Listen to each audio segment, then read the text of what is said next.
Hello guys, তোমাদেরকে আবার একটা মিনি ব্লগে স্বাগত জানাই। তো গাইস, আমরা গেছিলাম হিমাচল প্রদেশ। তো হিমাচল প্রদেশের কিছুটা মুহূর্ত তোমাদেরকে দেখাবো। আর পাহাড়ি এলাকা তো গাইস খুব সুন্দর দেখতে আর দারুণ লাগছে, তোমরাও দেখতে পাচ্ছ মুহূর্তগুলো। আর গাইস, পাহাড়ি এলাকাতে যখন গাড়ি চালাচ্ছিল খুবই ভয় লাগছিল, কারণ সাইডে ছিল প্রচুর গাড়া, মানে গাদ্ধা, যেটা গভীরতা, প্রচুর গভীরতা বেশি। আর আমরা অনেকটা উঁচুতেই ছিলাম, আর গাইস ভয়ও লাগছিল। আর যারা সেলফি জনও আছে, যে জায়গায় সেলফি জন ছিল সেই জায়গায় গাড়ি দাঁড় করিয়ে তারা ছবি তুলছিল। আর আমার এই মুহূর্তগুলো খুব সুন্দর লাগছিল, তাই তোমাদেরকে দেখো খুব সুন্দরভাবে দেখাচ্ছি আমরা।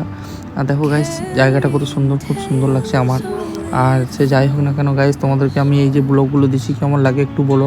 আর পাহাড়ি এলাকায় ঘুরতে যাওয়ার আনন্দটাই একটু আলাদা। তো গাইস, এই যে নিচের রাস্তাটা দেখছো, এটা আস্তে আস্তে আমরা নিচের দিকে যাচ্ছি, ঠিক আছে? কারণ গড়ান রাস্তা তো গাড়িও আসতে চালাচ্ছে। আর কিছুটা হলেও একটু ভয় আছে, কারণ কি বলতো, পাহাড়ি এলাকা না, ব্রেক ধরবে না হয়তো, ঠিক আছে? তো যাই হোক না কেন, ড্রাইভার আমাদের ভালো ছিল। আর গাইস, পাহাড়ি এলাকার একটা আনন্দটাই আলাদা। আর এরই মধ্যে আমরা যেখানে যাচ্ছি সেই জায়গাটা আরও দেখার মতন জায়গা, তো তোমাদেরকে দেখাবো গাইস। নিচে যেতে দাও তোমাদের। গাইস, আমরা যাচ্ছি হিমাচল প্রদেশ, সিমলা কুপরি, ঠিক আছে? যেখানে কি হলো, আপেল গাছ আছে আর বিভিন্ন ধরনের ফলের গাছ আছে, সেগুলো তোমাদেরকে দেখাবো। তো গাইস, যাই হোক না কেন, এখানে জার্নিটা একটু আলাদাই মজা ছিল, কারণ কি বলতো, পার্কিংয়ের জায়গায় লাগিয়ে ফটো শ্যুট করতে একটু আলাদাই মজা। আর তো গাইস, এই যে দেখতে পাচ্ছ এই রাস্তাটার গভীরতা একটু বেশি, কারণ কি বলতো, যত আমরা উপরে উঠছি তত গভীরতা বাড়ছে। আর সাইডে যে এত বড় বড়, মানে কি বলবো, গड्ढा, তোমাদেরকে কি বলবো, পাহাড়ি এলাকার একটা মানে মজাটাই আলাদা। তো যাই হোক না কেন, তোমাদের এই যে কিছু মুহূর্তগুলো কাটানোর সময়গুলো তোমাদেরকে দেখাচ্ছি। তো যাদের মানে জার্নি করার ইচ্ছা আছে তারা আরামসে বেরিয়ে যেতে পারো, কারণ এখনটাই হলো এনজয় করার দিন। তো তোমরা লেট করো না।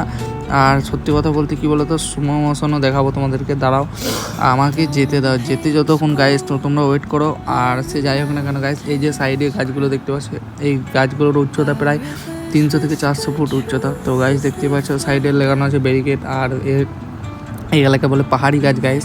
আর এই যে দেখতে পাচ্ছ, এগুলো ছোটোখাটো মানে ঘোড়া যেগুলো বিক্রি করে, ঠিক আছে? তো যারা এনজয় করতে আসে বা জার্নি করতে আসে, যারা ট্যুরিস্ট, তারা এগুলো কেনাবেচা করে। তো আমাদের তো এখন কেনাকাটা কিছু নেই, কারণ আমরা যাচ্ছি অন্য জায়গায়। আর গাইস, এই যে দেখতে পাচ্ছ পাহাড়ি এলাকায় কাজ চলছে, দেখতে পাচ্ছি এগুলো সবসময় রেডি থাকে, কারণ কি বলতো, পাহাড়ি এলাকায় কখন কি হয়ে যাবে সেই জন্য আগে থাকতেই স্টকে এই মালগুলো থাকে। আর গাইস, কি বলবো, ভয়ও লাগছিল। আর তোমাদেরকে যতটা পারলাম দেখানোর চেষ্টা করলাম, কারণ শরীর খারাপ থাকাতে বেশি মানে জার্নি করতে পারিনি, তাই যতটুকু পেরেছি ততটুকু জার্নিটা তোমাদের সামনে শেয়ার করে দেখেছি। তো দেখতে পাচ্ছ এই যে জার্নিগুলো খুবই সুন্দর লাগে। আর এই যে কাজগুলো আমাকে অসাধারণ লেগেছে। আর তোমাদেরকে আরও ব্লগ দিতে থাকবো, তোমরা কন্টিনিউ দেখতে থাকো। তো গাইস, জার্নি যে করছি, যে জার্নি করাতে আমাদের কিছু বন্ধুগুলো ছিল, বন্ধুগুলো সব আনন্দ করতে যাচ্ছিলো। তো যাই হোক না কেন, আমাদের বন্ধুগুলো সব আনন্দ করতে আমরা সব এনজয় করতে যাচ্ছি। আমারও খুব ভালো লাগছিলো অনেক দিন পর। আর হিমাচল প্রদেশের নাম শুনে এসেছি, আমি যে এরকমভাবে আমার বন্ধুদের সাথে চলে আসবো আমি ভাবতে পারিনি গাইস। তো যাই হোক না কেন, আমার খুব সুন্দর লাগছে। আর গাইস, এই যে নাজারাটা দারুণ লাগছে গাইস, মানে প্রকৃতির এই যে সৌন্দর্যটা। আর গাইস, এই যে দেখতে পাচ্ছ গাড়িটাও প্রায় রাস্তার ধারে এমনভাবে লাগানো থাকে না গাইস, পাহাড়ি এলাকায় মানে একেই তো রাস্তাটা বেশি চওড়া না, ঠিক আছে?